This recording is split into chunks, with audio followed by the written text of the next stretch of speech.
ama ne yapsam bilmiyorum. Yeni eve taşındı da. Yeni derken nereye? Yani yeni ev aldım. Hiçbir şey de yok. Güzel.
Bir şey var ama.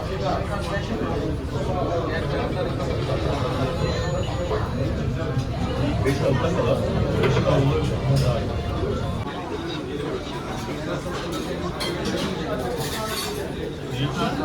He geldi.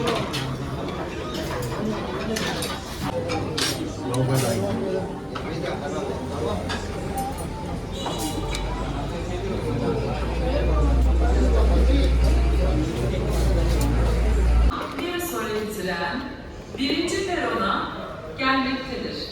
10 vagonlu tren Gebze is arriving at platform 2. 10 cars train. The train will start at end of the platform.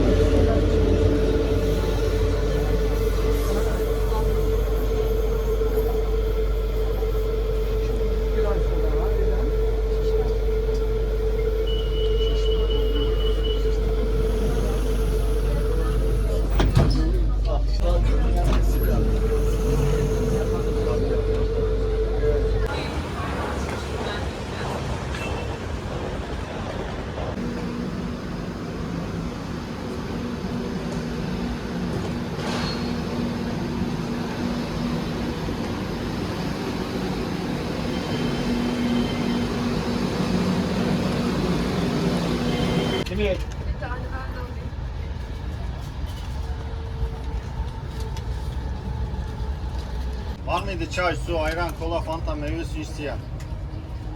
Hemen çay mısın isteyen? Simit, çay var, su, kola, ayran, Nescafe.